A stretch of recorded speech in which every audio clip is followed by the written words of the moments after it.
कल्पद्रुम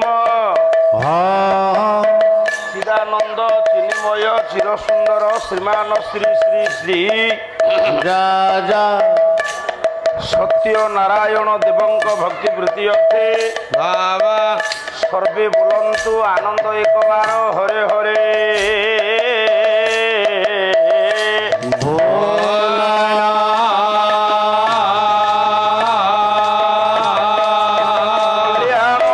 विश्व भारती माँ जगत जननी झंकर वासिनी शारदा देवी वृत्ति अर्थे माँ भगवती वृत्ति अर्थे मम आराध्य मम वंदे अवधूत गादी ब्रह्म कुलमणि वृत्ति अर्थे जगन्नाथ बलभद्र सुभद्रा सुदर्शन चतुर्धा मूर्ति वृत्ति अर्थे सर्वे बोलंतु आनंद एक बार हरे हरे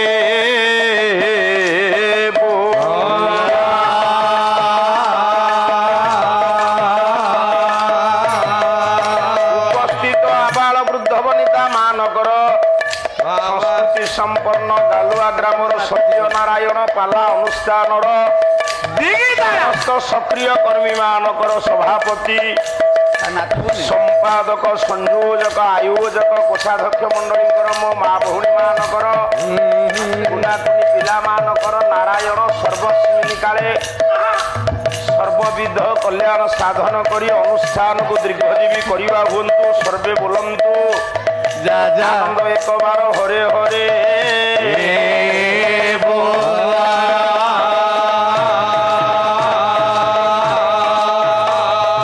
आहुरी एक बार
गणपति सिद्धिप्रद कामोदंगा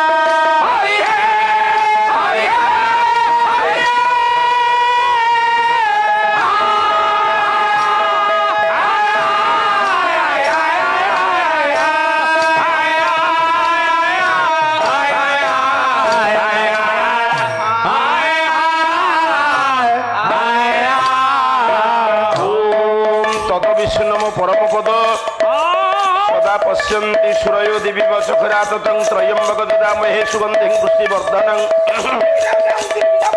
उर्वारुकमिव बन्धनात् मृत्युं क्षयं अमृतात् नमः शिवाय माता च शारदा देवी पिता च परमेश्वर साक्षात् कमला देवी वाक्य देवी नमस्तुते जवाकुसुम संकाश काश्यपय महादिति धंसारी सर्व पाप घन प्रणतोस्मि दिवाकर नम ब्रह्मण्य देवाय गोब्राह्मण्य हिताय च जगद्धिताय कृष्णाय ये गोविंदाय नमो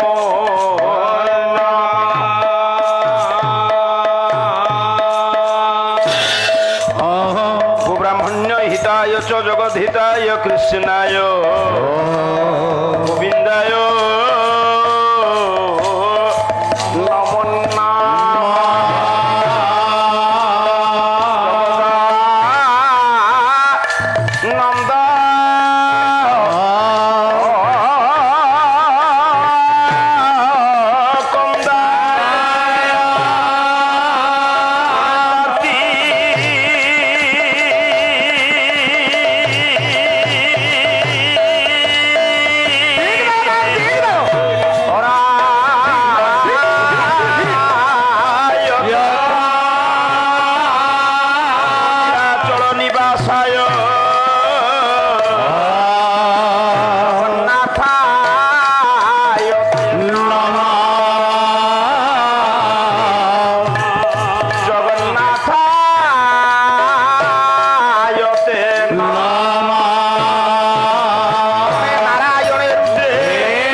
লম্বা কেতে ତମ ଘର ଯାଏ লম্বা কলা জয় গোবিন্দে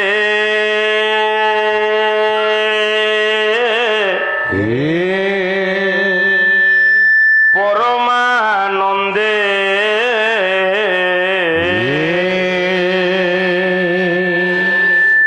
ইয়ে ভজ গোবিন্দে রাম জয় গোবিন্দে পরমানন্দে ভজ গোবিন্দে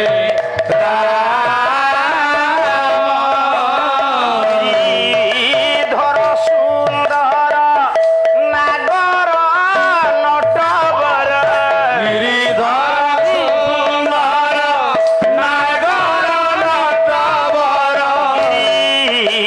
ধর সুন্দর নাগর নটবর গিরিধর সুন্দর নাগর নটবর মোহন মুরলী ধর শ্যাম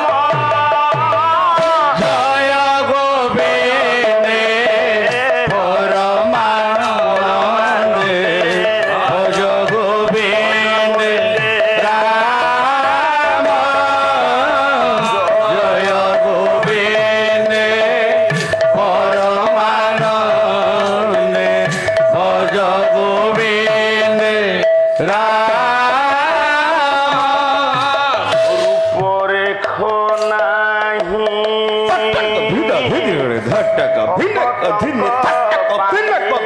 রূপরে খনায় ভক্তଙ୍କ পায়ে রূপ নিন্দে কোটিয়ে মদন রূপনিন্দে কোটিয়ে মদন আয়ে বেণু করে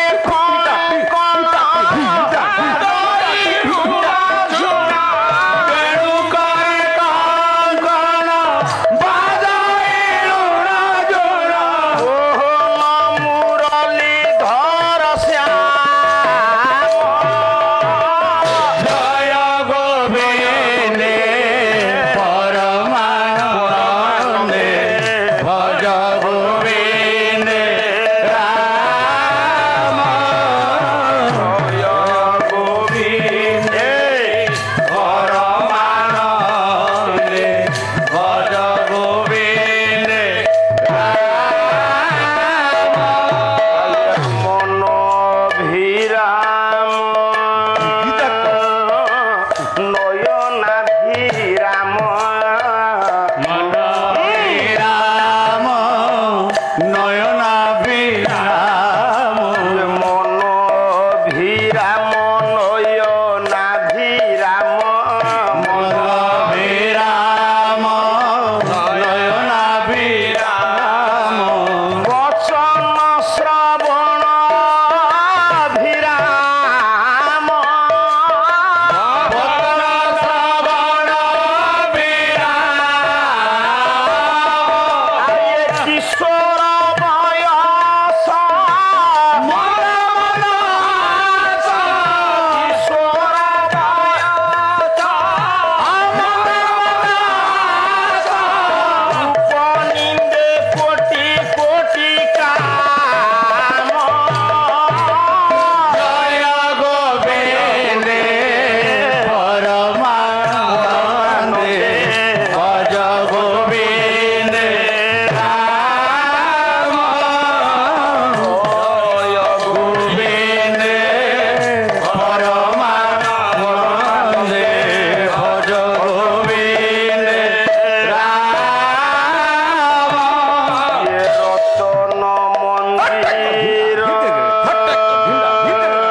রঞ্জিত চরণ রতন মন্দির রঞ্জিত চରଣ সিনেমাটা টিকে শুনুদা ইয়ে রতন মন্দির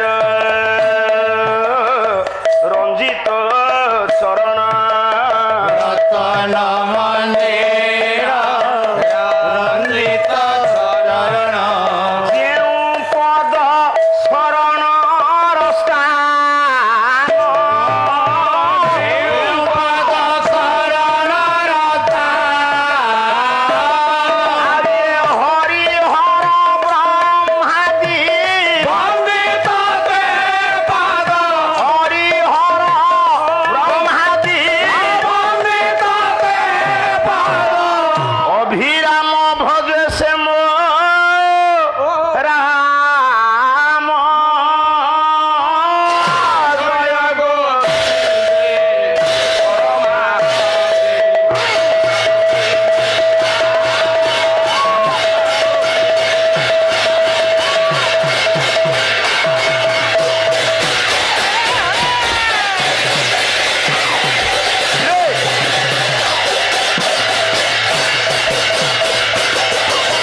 କହିଲା ତପନ ବନ୍ଧୁ ରିପୁ କନ୍ୟା କନ୍ୟା ଯଶୀ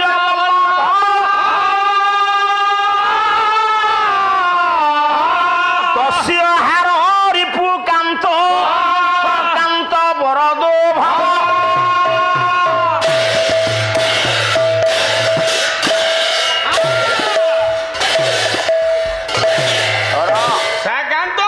ବରଦା ଯିବ ଆରେ ବରଦ ଭାବ ମତେ ବରଦା ଯିବ ନା ଆରେ କୁଆଖିଆ ଯିବ ଧୀରେ ଧୀରେ ଧୀରେ ଧୀରେ ବାପା ଇଏ କୋଳାହଳ ହେଲେ କଣ କିଛି କରିହବ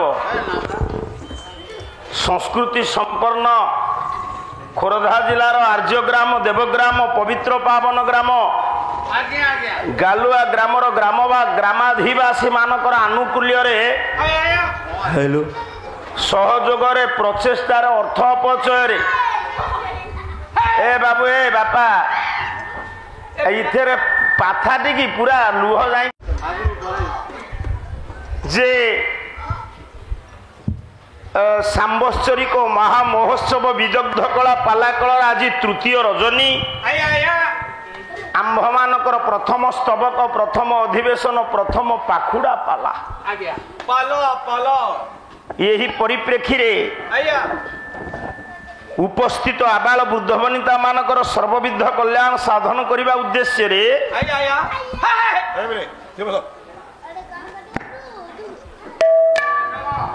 ଯେ ମୁଁ ଦୁଇ ପାଦ ବିଶିଷ୍ଟ ମଙ୍ଗଳାଚରଣ ଶ୍ଲୋକ ପାଠ କରିଅଛି ଅଳ୍ପ ସମୟ ଭିତରେ ଶ୍ଲୋକ ଟିକେ ଅର୍ଥ କରିସାରିବା ପରେ ଆଜି ଟିକେ ଛାନ୍ଦ ଚୌପଦୀ ଦେଇ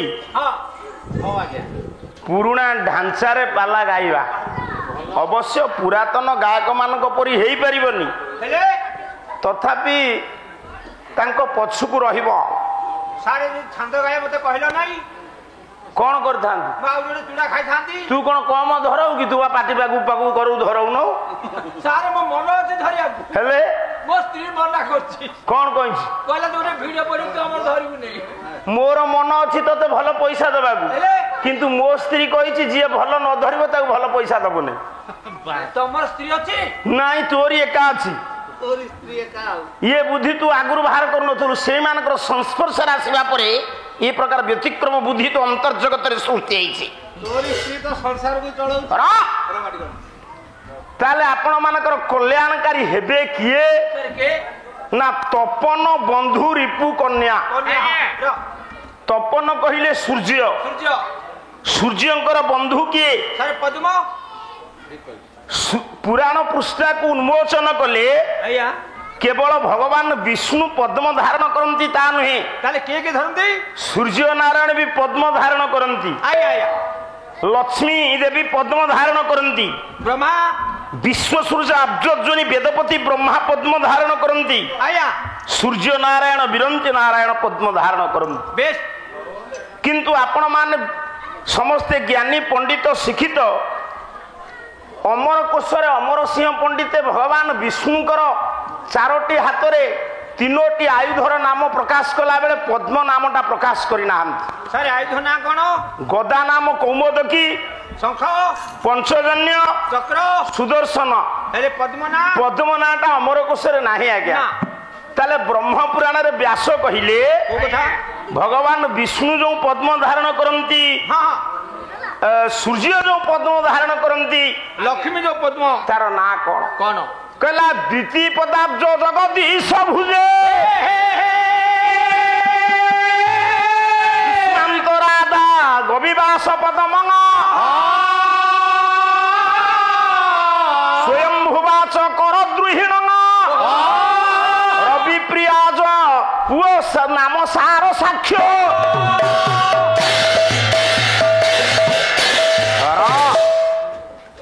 স্থির স্থির ভাবে বস বাপা সেমতি হলে পালা হইপারিবিনি মু হতা নুহে সে যেমতি তোম ও বাজো সে করদেব মু পুরা স্থির হলে মঞ্চ যাই করিবি কারণ মঞ্চ স্থির নহলে গায়ক কহিবা ভাল লাগিবনি না স্যার আমরা প্রশ্ন পচার দিও মু কহিবার তাৎপর্য আজ যে পিলা পার্টি করিব গাঁ লোক কইছন্তি তাଙ୍କୁ প্রশ্ন পচার দেবি उत्तर न दे पारे पाला जो दिन सर से पिला सांगे नेबी जीवी तुम भितर जी उत्तर दब प्रश्न से बस पाठ कर जी उत्तर न दब तो लक्ष्य करता से पिला को आम शेष दिन धरिकी नहीं जी केमी पाठ कर देखी ताले बाबू कला भीष्म आज जे प्रथम पद्म धरती किए ना द्वितीय पदाब्ज जगदीश भुजे द्वितीय पद युक्त अब्ज भगवान नारायण जो पद्म धरती से पद्मर नाम हूँ द्वितीय पद भीष्मांतरा से पद्म धारण करती माँ लक्ष्मी ठाकुराणी पुओ स्वयंभू नाम पद्म धारण करती स्वयंभुवा पद्म धारण करती विश्व सृजा अब्जोजनी वेदपति ब्रह्मा व्यापार रवि प्रिया सारसाक्ष्य नाम की सूर्यंकर पद्मर नाम हूँ सारसाक्ष्य ताले तपन कहले सूर्य तांको बंधु हेले किए ना पद्म पद्मर रिपु की शत्रु किए किए पद्मर शत्रु माली केमिति ना ये दुनिया रे जेते जे पोड़ी जली जाए समस्त को पोड़ी दिए अग्नि लिभाए पानी किंतु आपण माने आश्चर्य हेबे आज पानी जण को पोड़ी दउची अरे तमारे पोड़ा पोड़ी करथिबो पानी काहा को पडुची समस्त को अग्नि निया जाली देला बेले पानी जण को जालुची से किए ना सी होचंती आपण मानकर शिशिर की काकर से काहा पडुची से पद्मिनी की पडु नहीं कला पद्मिनी ना सोई शिशिर ना सोई पद्मिनी भन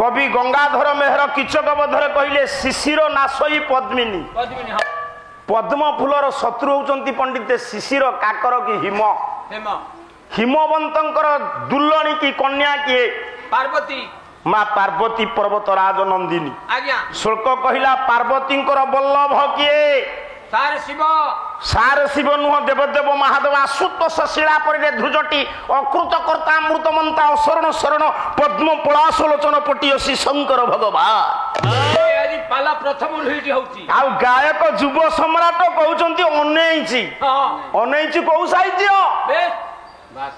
ये जेतिकी आपण माने बसछन सब सुनन पार्वती स्वामी हेले शंकर भगवान वामदेव त्रिलोचन शिवंकर हार किए सर्प सबुथे सारे लगाऊँ ये गोटे प्रश्न रहिबो गायक युव सम्राट तो नुह धीरे धीरे दर बुढ़ा ही आइलानी केड़े चालाकी कहूँ आज्ञा मु तो दर बुढ़ा हेले मु एणिकी आ लक्ष्मीधर राउत कुआडे गला पर या सम्राट काली कहता ता माने तुम्हें चाहूँ लक्ष्मीधर राउत केमती शीघ्र चली जातु ना कौन हैं ए बापा ए पुओ कौन गपुचु मु तो आइछि टंका देई गपिबी तू मागणा काई गपुचु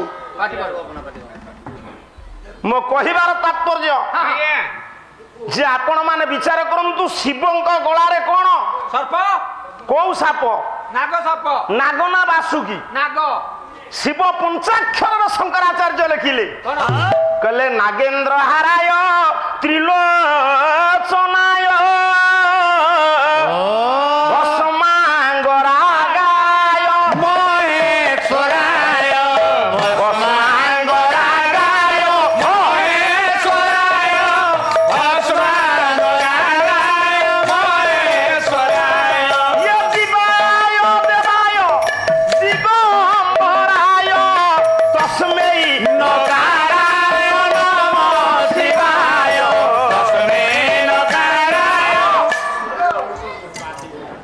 जेतिकी बसिचंती विचार करंतु शंकराचार्य कहिले नागेंद्र हाराय से नाग साप को बेकर हार करी पिंधंती किए ଶଙ୍କର ଭଗବାନ କିନ୍ତୁ ପୁଣି ସେଇ ଶିବ ଷଢ଼ାକ୍ଷରରେ ଲେଖିଲେ କଣ ଲେଖିଲେ ବାବୁ କହିଲା ବାସୁକି ଏ ପୁଅ ବାହନ ବୃଷଭ ଭଲ ମନେ ପକାଉଛୁ ତୁ ବୁଝିଲୁ କହିଲା ବାହନ ବୃଷଭ ଯସ୍ୟ ବାସୁକି କଣ୍ଠଭୂଷଣ ବାମେ ଶକ୍ତିଧରଂ ଦେବ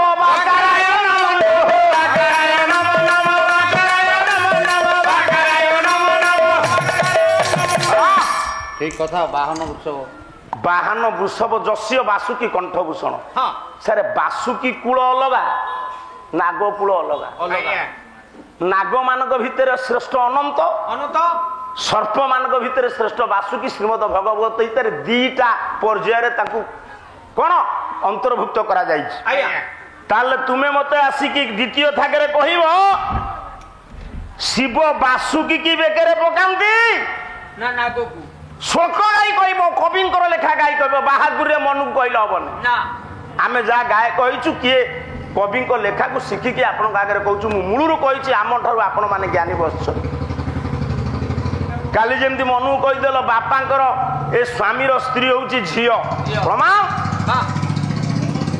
କେତେବେଳେ ସ୍ୱାମୀର ସ୍ତ୍ରୀ ମା ହବ ମୁଁ ଯେତିକି ଜାଣିଛି ମୋ କ୍ଷୁଦ୍ର ବୁଦ୍ଧିରେ ମୁଁ ପ୍ରମାଣ ଦେବି ତାହେଲେ ଏଠି ପ୍ରମାଣ ହେଲା ଶିବଙ୍କର ହାର ହଉଛନ୍ତି ସର୍ପ ସର୍ପର ଶତ୍ରୁ କିଏ ଗରୁଡ଼ ଖଗବର ବୈନୈତେୟ ଗରୁଡର ବାହନ କିଏ ଗରୁଡ଼ର ବାହନ ନା ନା ନା ଗରୁଡ଼ଙ୍କର ବାହନ ହବନି ଗରୁଡ଼ କାହାର ବାହନ ପଚାରିଲେ କହିବ ମୁଁ ତାକୁ ପରୀକ୍ଷା କରିବା ପାଇଁ ପଚାରୁ ରୁହ ଗରୁଡ ଉପରେ କିଏ ବସନ୍ତି ନାରାୟଣ ବସନ୍ତି ଗରୁଡ କାହା ବାହନ ନାରାୟଣଙ୍କ ବାହନ ତେଣୁ କରି ନାରାୟଣ ଆଜି ଆପଣ ମାନଙ୍କୁ ଆଶୀର୍ବାଦ କରିବେ ନାରାୟଣଙ୍କର କେତୋଟି ସ୍ତ୍ରୀ ତାର ଗୋଟିଏ କିଏ ଲକ୍ଷ୍ମୀ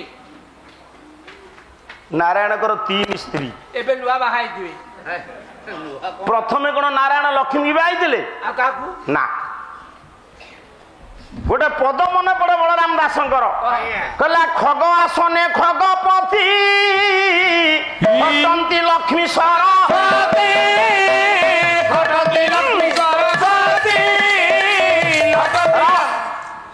ଖଗ ଆସନେ ଖଗପତି ଖଗ କହିଲେ ଗରୁଡ ଗରୁଡ ଆସନରେ ପ୍ରଭୁ ଥିଲା ବେଳେ ଲକ୍ଷ୍ମୀ ସରସ୍ୱତୀ 2 ଜଣ ଯାକ କଣ ସେବା କରନ୍ତି ବାବୁ ଯୋଉ ପୁରୁଷର 2ଟା ସ୍ତ୍ରୀ ହେଇଥିବ ସେ 2 ଜଣ ଯାକ କେବେ ଏକା ବେଳକେ ସେବା କରିବେନି ଗରୁଡ ଆସନରେ ଭଗବାନ ଗଲା ବେଳେ କଣ ଲକ୍ଷ୍ମୀ ସରସ୍ୱତୀ 2 ଜଣ ଯାକ ସେବା କଲେ ତାହେଲେ କେମିତି କଣ ହବ ଆପଣ ବାଇକରେ ଯାଉଥିବେ ଆପଣଙ୍କର ମ୍ୟାଡାମ ଆପଣଙ୍କ ପଛରେ ବସିଥିବେ ସେ କଣ ଆପଣଙ୍କର ସେବା କରି ଯାଉଥିବେ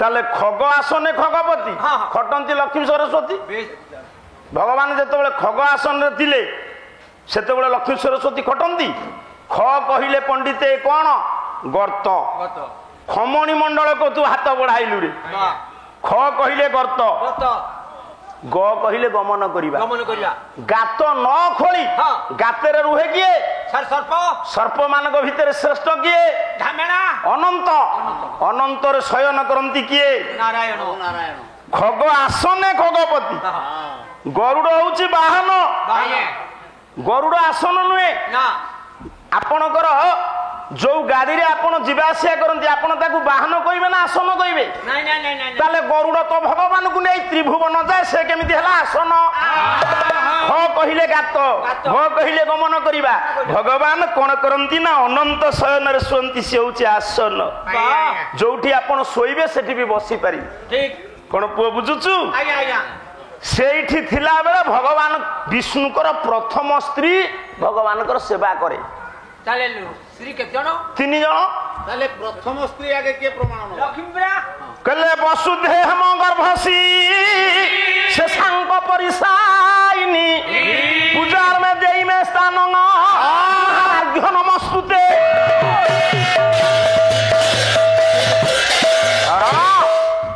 କାଲି ଦୁଃଖ ଲାଗିଲା 3 ଘଣ୍ଟା ପାଲା ହେଲା ଗୋଟିଏ ଶୁଳ୍କ ନାହିଁ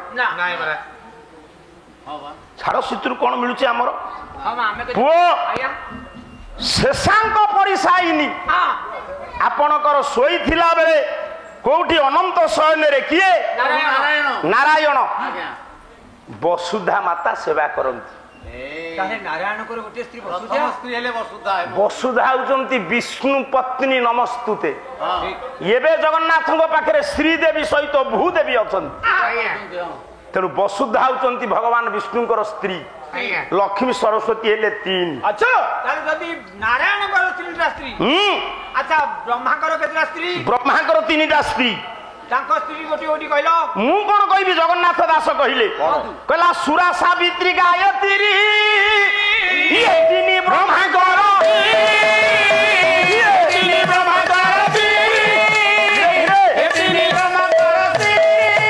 ଧୀରେ ଧୀରେ ବାପା, ସୁରା ସାବିତ୍ରୀ ଗାୟତ୍ରୀ, ସୁରା ସାବିତ୍ରୀ ଗାୟତ୍ରୀ 3 ଜଣ ହେଲେ ବ୍ରହ୍ମାଙ୍କର ସ୍ତ୍ରୀ। ବ୍ରହ୍ମାଙ୍କର ସ୍ତ୍ରୀ। ତାହେଲେ ଶିବଙ୍କର? ଶିବଙ୍କର 3 ସ୍ତ୍ରୀ। ତାଙ୍କର ବି 3 ସ୍ତ୍ରୀ? ଆରେ ମୁଁ ଯୋଡା ବାହାରେ ଆମ ଗାଁରେ ସମାଲୋଚନା କରୁଛନ୍ତି। ଶିବଙ୍କର 3 ସ୍ତ୍ରୀ। ନା କହିଲ? ଶିବଙ୍କର ପ୍ରଥମ ସ୍ତ୍ରୀ କିଏ ଜାଣିଛୁ? ସାର୍ କିଏ? ସତୀ। ସତୀ। ଦ୍ୱିତୀୟ? ଦ୍ୱିତୀୟ ପାର୍ବତୀ। ତୃତୀୟରେ? ଗଙ୍ଗା। ମା ଗଙ୍ଗାକୁ ଯିଏ ଧାରଣ କରିଛନ୍ତି, ଗଙ୍ଗାଧର ସେଇ ସତୀ ପାର୍ବତୀ ହେଇନାହାନ୍ତି? କେତେ କହିଲ? ଇଏ ଦୁନିଆରେ ପ୍ରତ୍ୟେକ ନାରୀଙ୍କର ସ୍ୱାମୀ ବଦଳିଛି ଜନ୍ମ ଜନ୍ମାନ୍ତରେ। ପୂର୍ବ ଜନ୍ମରେ ମୋର କିଏ ସ୍ତ୍ରୀ ଥିଲା ମୁଁ କହିପାରିବି? ଆପଣଙ୍କର କିଏ ସ୍ତ୍ରୀ ଥିଲା କହିପାରିବେ? କିନ୍ତୁ ଏ ପିଲେ କେମିତିକା ନାରୀ, କେମିତିକା ନାରୀ। ଶଙ୍କର ଭଗବାନଙ୍କୁ ପାଇବା ପାଇଁ ନିଜେ ଭଗବାନ ବିଷ୍ଣୁଙ୍କୁ କହିଲେ। ଗୋଟେ ମହତ୍ୱପୂର୍ଣ୍ଣ କଥା, ଅନ୍ଧବିଶ୍ୱାସକୁ ଦୂରୀଭୂତ କରିବା ଆମର କର୍ତ୍ତବ୍ୟ। କୁଆଡେ ଦକ୍ଷ ରାଜାଙ୍କ ଠାରୁ ଯେତେବେଳେ ଅପମାନ ପାଇଲେ, ଶିବଙ୍କ ନିନ୍ଦା ଶୁଣିଲେ ସତୀ ଗୋଟେ ଯଜ୍ଞ କୁଣ୍ଡକୁ ଡେଇଁ ପଇଲେ। ଯଦି ଯଜ୍ଞ କୁଣ୍ଡକୁ ଡେଇଁ ପଇଲେ, ଆମ ଶରୀରକୁ ଆମେ ଯଦି ନଷ୍ଟ କରିଦବା, ଆତ୍ମା ହତ୍ୟା ହୁଏ ନା। ନୈନଂ ଛିନ୍ଦନ୍ତି ଶସ୍ତ୍ରାଣି ନୈନଂ ଦହତି ପାବକ ନ ଚୈନଂ କେଦନ୍ତେ ଆପଣ ସ୍ୱସୟତି ମାରୁତ। ସତୀ ଡେଇଁ ନାହାନ୍ତି ଯଜ୍ଞ କୁଣ୍ଡକୁ। ତାହେଲେ କେମିତି ଗଲେ? ସତୀ କଣ କଲେ ନା ଯୋଗ ବଳରେ ଶରୀରରୁ ପ୍ରାଣବାୟୁକୁ ବାହାର କରିଦେଲେ।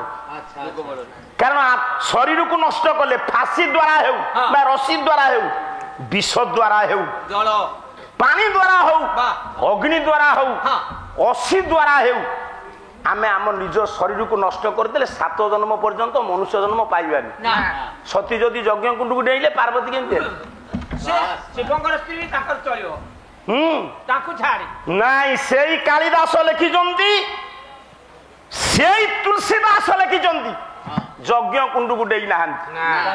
କହିଲା ଅଥାବ ମାନେ ନ ପିତୁ ପ୍ରଯୁକ୍ତା ଦକ୍ଷସ୍ୟ କନ୍ୟା ଭବ ପୂର୍ବ ପତ୍ନୀ ସତୀ ସତୀ ଯୋଗ ବିସୃଷ୍ଟ ଦେହା ତାଂ ଜନ୍ମ ନେ ଶୈଳ ବଧୁଂ ପ୍ରପେତେ।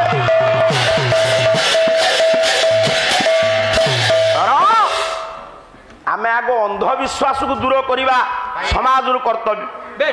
ସାର୍ ମାନେ ଯେତିକି ବସିଛନ୍ତି ଶୁଣନ୍ତୁ। ସତୀ କଣ କଲେ ନା ଯୋଗ ବଳରେ, ସତୀ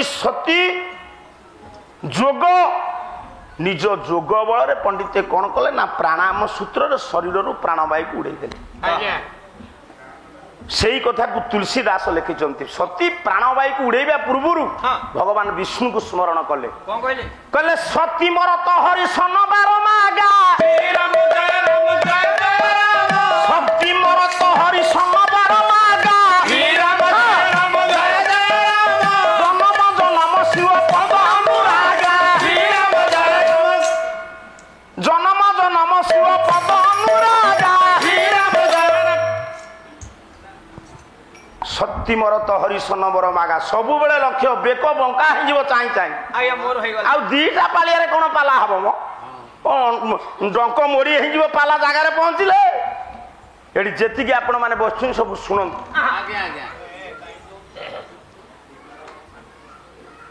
ସତୀ ମୋର ତ ହରିଶନ ବର ମାଗା। ସତୀ ମରିବା ପୂର୍ବରୁ ଭଗବାନ ନାରାୟଣକୁ ବର ମାଗିଲେ, ପ୍ରଭୁ ମୁଁ ଯୋଉ ଜାଗାକୁ ଯାଏ ଯାହାର ଝିଅ ହୁଏ, କିନ୍ତୁ ଜନମ ଜନମ ଶିବ ପଦ ଅନୁରାଗା, ଅନନ୍ୟ ସୁଲଭ ମୃତ୍ୟୁଞ୍ଜୟ ଶିବ ହେବେ ମୋ ସ୍ୱାମୀ।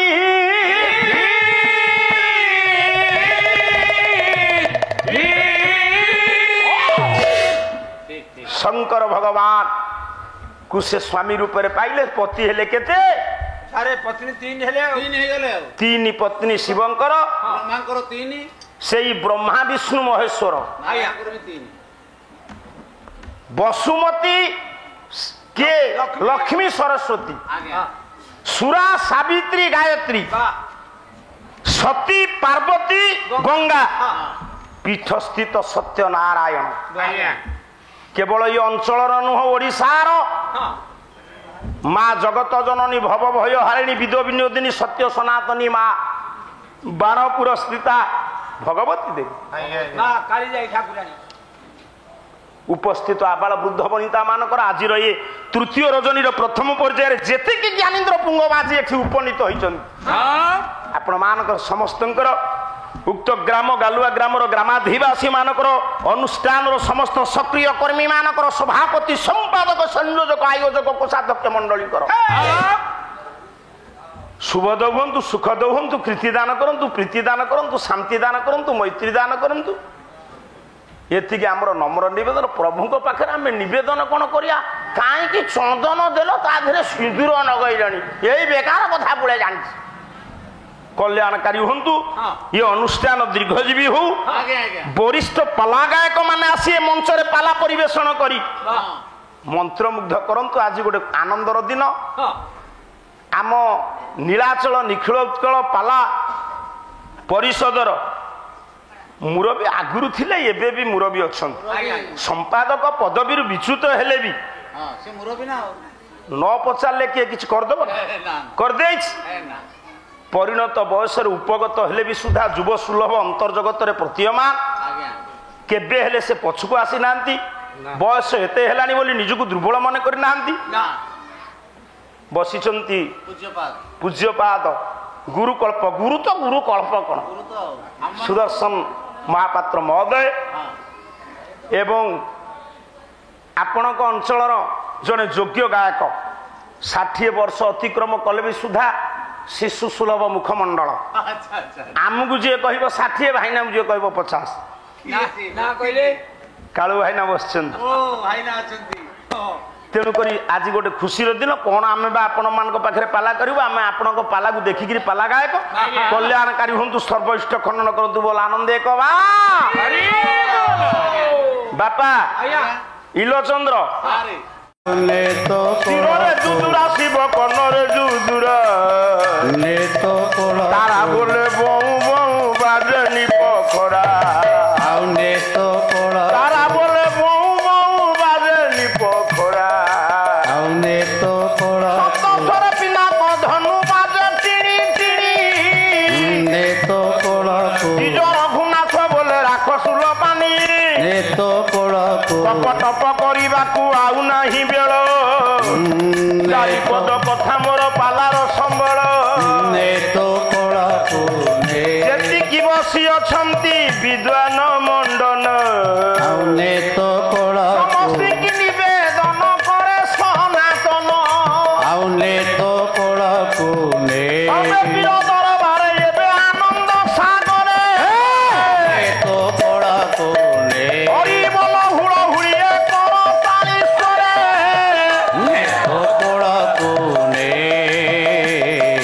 ଆଉ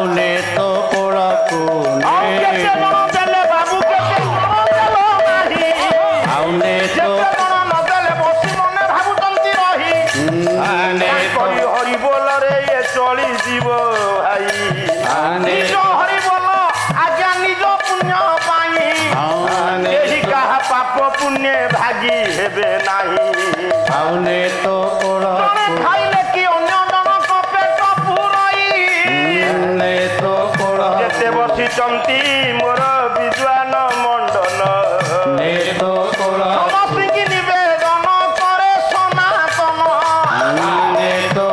ସର୍ବେ ପ୍ରେମାନନ୍ଦେ ଆନନ୍ଦ ସାଗର ହରି ବୋଲ ହୁଳ ହୁଳି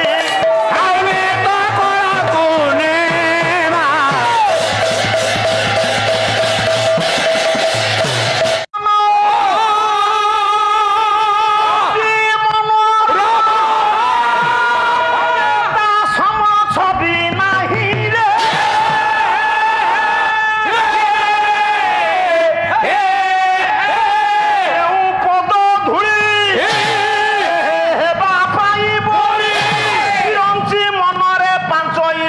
ଶକ୍ର ନଗରୀ କେଉଁ ଗୁଣରେ ସମସ୍ତ ଆଉ ଏ ଉଶ୍ୱାସ ହେବାରୁ ଉପରେ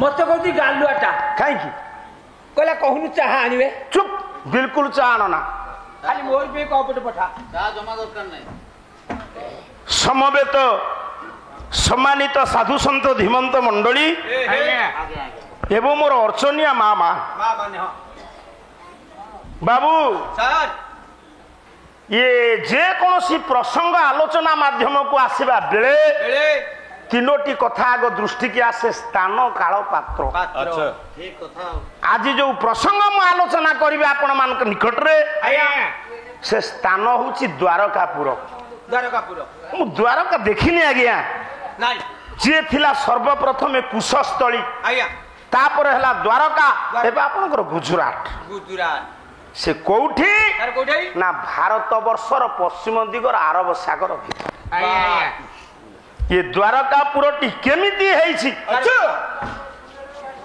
रीति जुगीय साहित्य रु केतपद आनिबा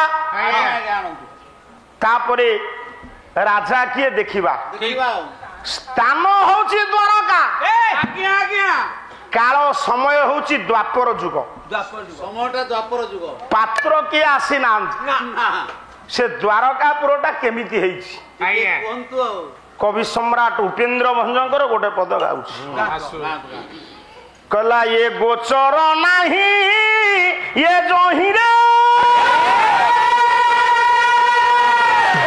सिंह होता तते पाथरे पकाई देबी मो वाह वाह कला चौरा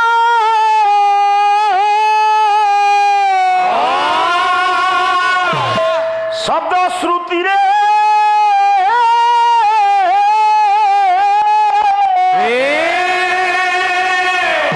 ये गोचर छी चौर शब्द श्रुति रे शब्द श्रुति रे शब्द श्रुति रे शब्द श्रुति रे शब्द श्रुति रे ये भी टॉपी ना है हु भी टॉपी रे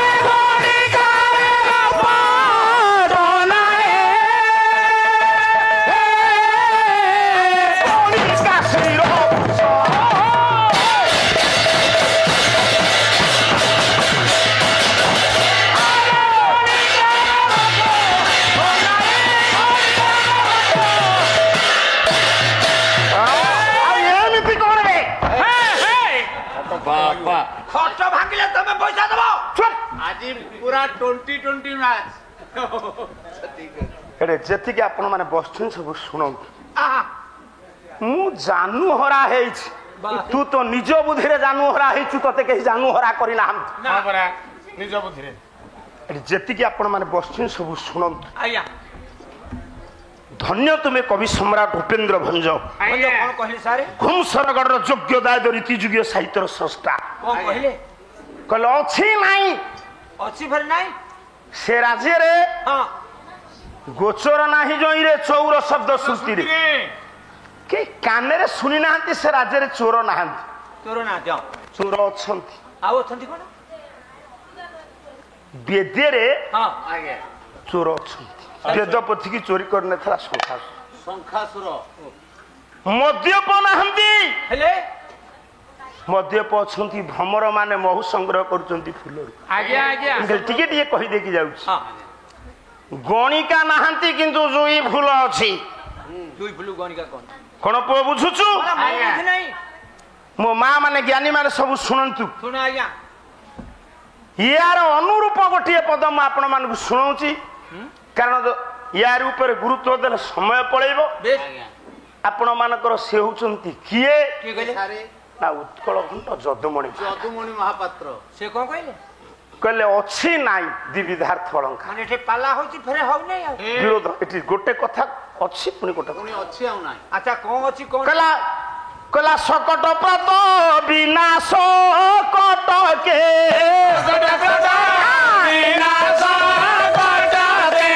ନଥ କଟନ୍ତି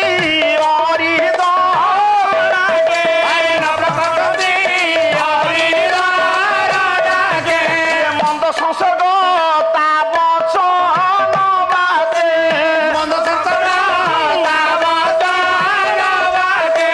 କଳି ଜନ୍ମନ୍ତି ପୁଷ୍ପଲ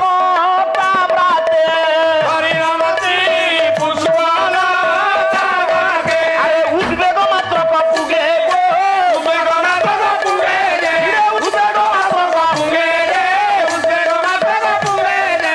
ଉପବାସ ସଦା ରହିଛନ୍ତି ଏକା।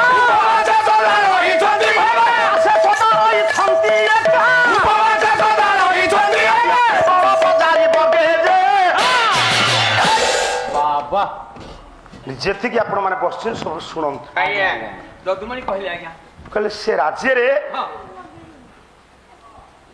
ଶତ୍ରୁ କେହି ନାହାନ୍ତି, କିଏ କାହାର ସତ ଅରି କେହି କାହାର ନାହାନ୍ତି, ହେଲେ ଆଉ କିନ୍ତୁ ଶଗଡ଼ରେ ସବୁ ଅରି ଲାଗିନି, ଲାଗିଛି ନା?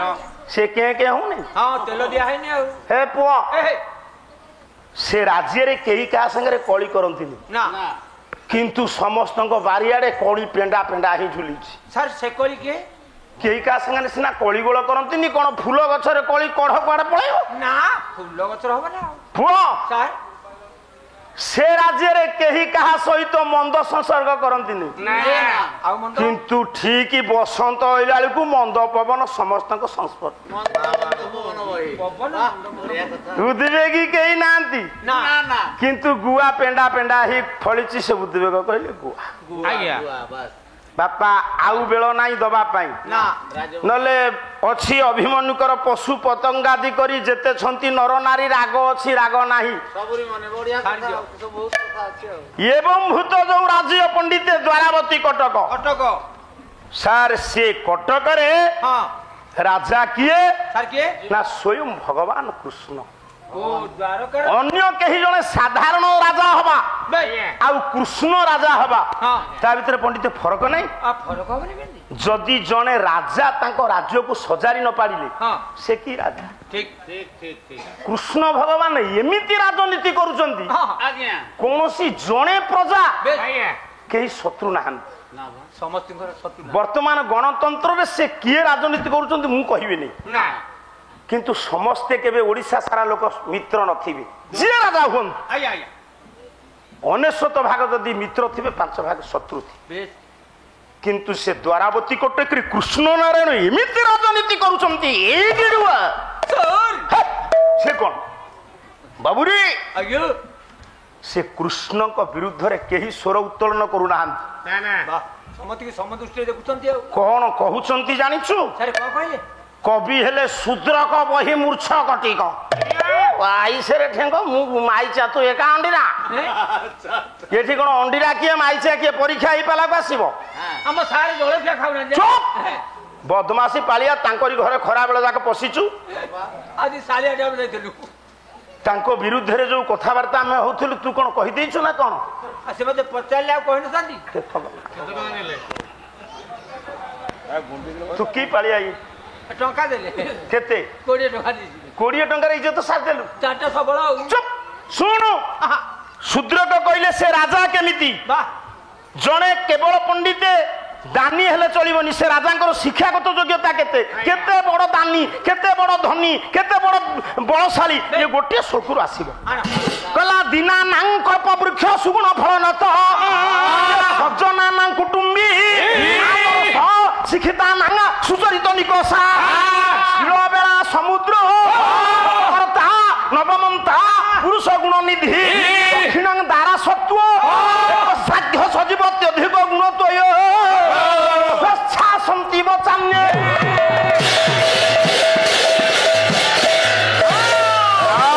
कौन बुझले कहले देखिया तू कान डेरी करी आज पालाटा को सुनुथा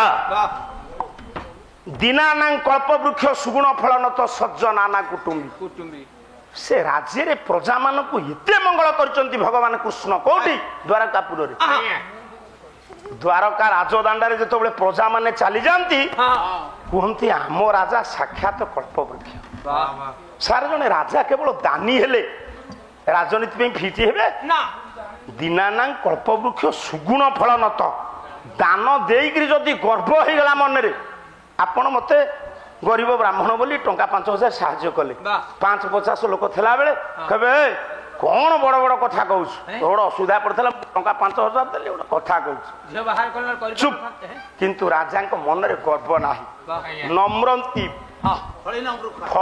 फलवती वृक्ष गछ जो गछ नम्र सार मान विचार करंतु मो कहिबार तात्पर्य जेते बड़ दानी है था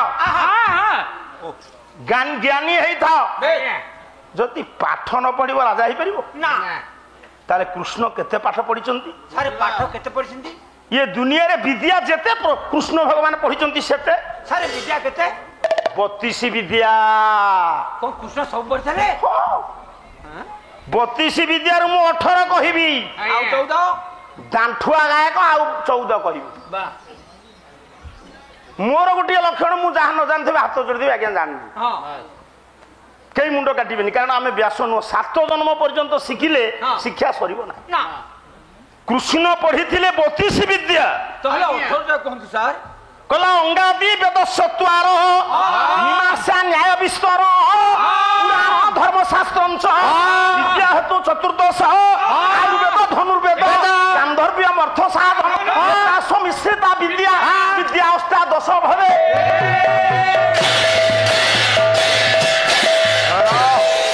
गोटी गोटी कर हिसाब नहीं जा गण अंगानी वेद होची चारि वेदर अंग तू किए गेरुआ तोर अंग अच्छी प्रत्यंग अच्छी वेद चारि रुक्षाम चतुर्थ अंग 6 शिक्षा कल्प व्याकरण छंद निरुक्ति ज्योतिष 6 केते अंगादि वेद चत्वार मीमांसा शास्त्र 11 न्याय शास्त्र 12 धर्मशास्त्र 13 पुराण 14 ताको गोटे पाखे रखी दी 14 पुओ आयुर्वेद चिकित्सा विज्ञान ये 32 विद्या भितर ये डाक्तर ये इंजीनियर ये रोसैया ये शिक्षक ये मूर्ति गढ़ला वाला ये कलाकार ये नाचला वाला ये रोसैया ये सब आयुर्वेद चिकित्सा विज्ञान डाक्तर विद्या धनुर्वेद युद्ध विद्या 16 गांधर्व्य गाइबा नाचिबा मूर्ति गढ़िबा ये सब कला कुछ जानथिले अर्थशास्त्र न गणिक साढ़े कौन कहूँ ए पुए 18टा विद्या मु कहली 14 कहब जे ये 18टा ता भीतर नथब शुल्क बोलिबो कहब कौन बुझुछु शुल्क बोलिकी कहब जे खाली जने राजा ज्ञानी हेले चलिबनी आज्ञा राजांकर चरित्रवान हवा दरकार जेड़े बड़ पंडित हुंतु जेते बड़ ज्ञानी होतु चरित्रहीन होइतले चलिबनी ये सचरित्र एक कसटी पत्थर सात्विक भावापन्न आपण कहिबे कृष्णकर तो एते स्त्री कृष्णकर स्त्री होउची 16,108 कहार कृष्णकर केते स्त्री 16,108 सारे कौन तांको घर तो छुतिया छाउ नथिबो चुप কিন্তু କୃଷ୍ଣଙ୍କୁ କେହି ସମାଲୋଚନା କରିନାହାନ୍ତି। ବ୍ୟାସ କହିଲେ କହିଲେ ଯତ୍ର ଯୋଗେଶ୍ୱର କୃଷ୍ଣ ଯତ୍ର ପାର୍ଥ ଧନୁର୍ଧର ଶ୍ରୀ ବିଜୟର ଭୂତି ଭୂପାନୀତି ମତିର୍ମମ। ଆପଣ ଯେତିକି ବସିଛନ୍ତି ଶୁଣନ୍ତୁ।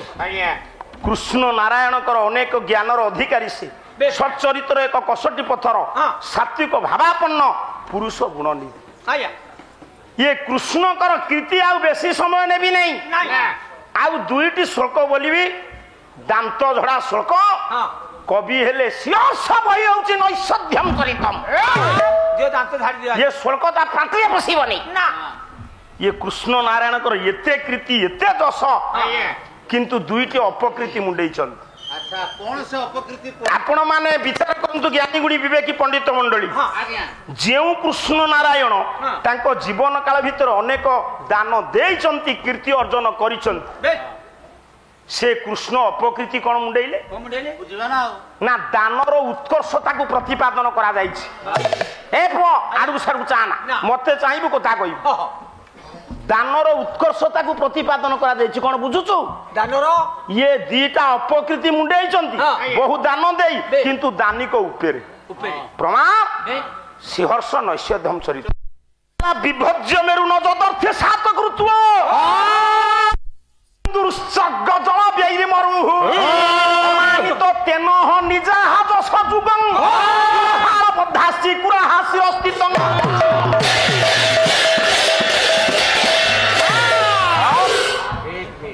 ବିଭଜ୍ୟ ମେରୁନ ଯଦର୍ଥି ସାତ କୃତ୍ୱ। ସାର୍ ମାନେ ଶୁଣନ୍ତୁ ଇଏ ରାଜା କଣ କରିଛନ୍ତି ମେରୁ ପର୍ବତକୁ ଭାଙ୍ଗି ଦାନ ଦେଇ ପାରିନାହାନ୍ତି। ରାଜା ମେରୁ ପର୍ବତକୁ ଭାଙ୍ଗି ଦାନ ଦେଇ ପାରିନାହାନ୍ତି। ନ ସିନ୍ଧୁ ଉତ୍ସର୍ଗ ଜଳ ବ୍ୟୟୀ ମରୁହୁ ରାଜା ତାଙ୍କ ଜୀବନ କାଳ ଭିତରେ ଅନେକ ଦାନ ଦେଇଛନ୍ତି ପ୍ରଭୁ କୃଷ୍ଣ ନାରାୟଣ।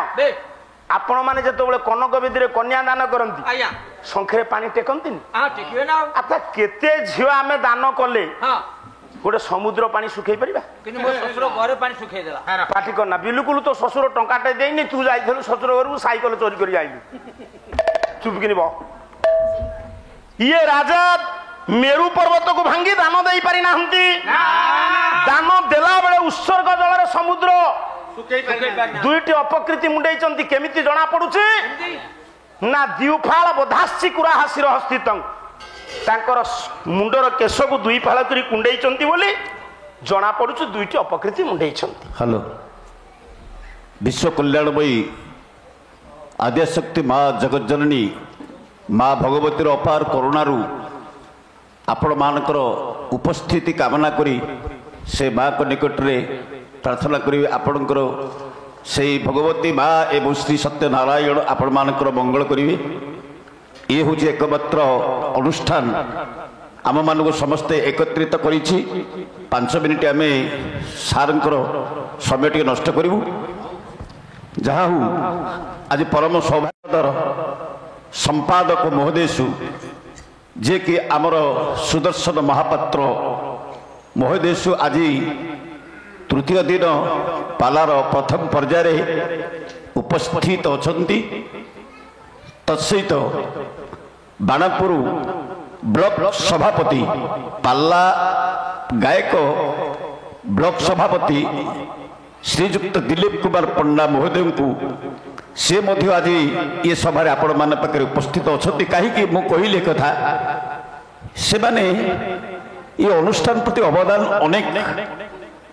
ଏତଦ୍ ବ୍ୟତୀତ ଶ୍ରୀନୀଳାଚଳ ନିଖିଳୋତ୍କଳ ପାଲା ଗାୟକ ପରିଷଦର ସମ୍ପାଦକ ସୁଦର୍ଶନ ମହାପାତ୍ରଙ୍କର ଅବଦାନ ଓଡ଼ିଶା ପାଲା ଜଗତରେ ଯେତେ ଅନୁଷ୍ଠାନ ଅଛି ସମ୍ପାଦକଙ୍କୁ ନିମନ୍ତ୍ରଣ କରିକି ଡାକିକି ଆଣିବା ଏଠିକି ବହୁ କଷ୍ଟ ସାଧ୍ୟ ହୁଏ।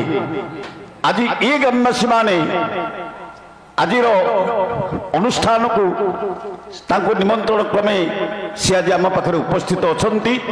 ସେ ମହାଶୟଙ୍କୁ ମୁଁ ଅନୁରୋଧ କରିବି ଶ୍ରୀଯୁକ୍ତ ସୁଦର୍ଶନ ମହାପାତ୍ର ତଥା ବାଣପୁର ବ୍ଲକ ସଭାପତି ଶ୍ରୀଯୁକ୍ତ ଦିଲ୍ଲୀପ କୁମାର ପଣ୍ଡା ମହୋଦୟଙ୍କୁ ମୁଁ ଅନୁରୋଧ କରିବି ସେମାନେ ମଞ୍ଚକୁ ଆସନ୍ତୁ।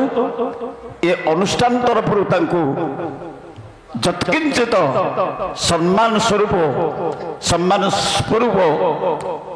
ଅନେକ ଉପଢୋକନ ଦିଆଯାଇପାରିବ। ତେଣୁ ମୁଁ ସେମାନଙ୍କୁ ଅନୁରୋଧ କରିବି ସୁଦର୍ଶନ ମହାପାତ୍ର ମହୋଦୟଙ୍କୁ ଆଜିର ଇଏ ସଭାର ଏ ପାଲା କମିଟିର ସଭାପତି ସମ୍ପାଦକଙ୍କ ଉପସ୍ଥିତିରେ ସେମାନଙ୍କୁ ମୁଁ ଅନୁରୋଧ କରିବି ସେମାନେ ମଞ୍ଚକୁ ଆସିବେ, ତାଙ୍କୁ ଟିକେ ଉପଢୋକନ ପ୍ରଦାନ କରିବେ। ସଭାପତି ମହୋଦୟଙ୍କୁ, ସମ୍ପାଦକ ମହୋଦୟଙ୍କୁ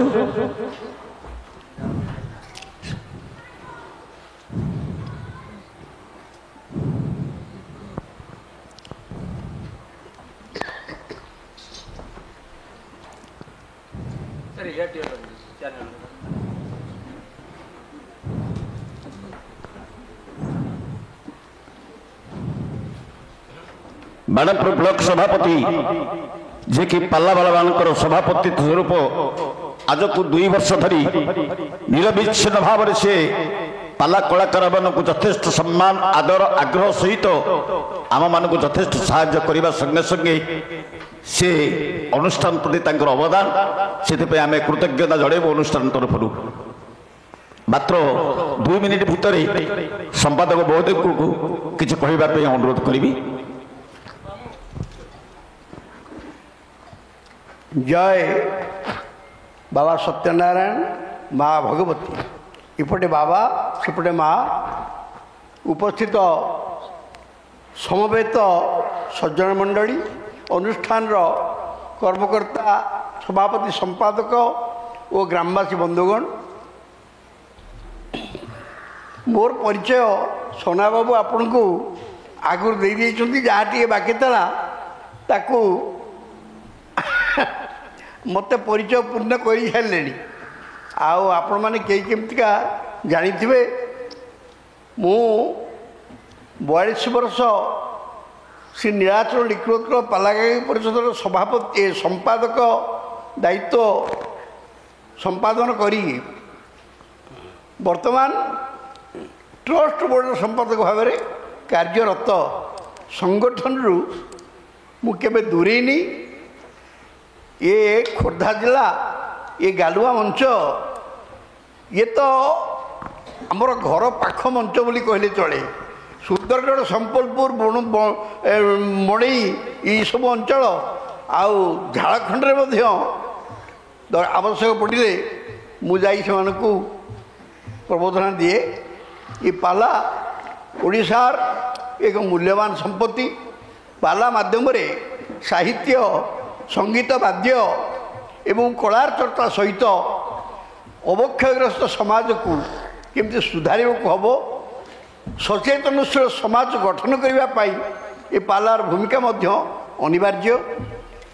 तेबे संगठन दृष्टि संपादक आ सभापति ये गालुआ घड़ी साई जो मंच से मंचर सभापति आ संपादक महोदय मत साक्षात करी ये मंच को बहु पुराना मंच है ये सरकारी पंजीकृत हो पारि नथिला। तेणु मत सरकारी पंजीकरण दायित्व से देले केवल मु नुह मो सहित से संपूर्ण भाव में सहयोग कर ग्रामवासी मैंने सहयोग कर दीर्घ गोटे वर्ष चेष्टा पर 2022-23 मसीह ये संस्था ये जो पाला संस्था बादीपाला मंच सत्यनारायण बादीपाला मंच गालुआ घड़ी साई ये रेजिस्ट्रीकरण करागला। किंतु रेजिस्ट्रीकरण कला एमान सहित मोर गोटे संपर्क स्थापित हो गला। मोर प्रतिवर्ष गोटे जयंती हुए ए गाँव अनुष्ठान 5-7 जन भुवनेश्वर जाई मो जयंती जोग दियंती। यांकर जितेबले बादीपाला हुए सेतेबले गोटे दिन पछे हूँ मु आसी एठी जोग दिए। आमर यही गोटे संपर्क पारिवारिक संपर्क रहीगला। तेबे कथा होची अनुष्ठान रेजिस्ट्रीकरण हो सारा परे किसी कर्तव्य अच्छी सरकारी ठारू ये सांस्कृतिक अनुष्ठान बाबद किसी आर्थिक साहाय्य मिलबार जो व्यवस्था रही। अवश्य आम राज्य पालागायक परिषद पक्षर प्रति बादीपाला मंच को अन्यून 50,000 टका देवाई सरकार निकट में दृढ़ दावी कर सरकार ग्रहण करी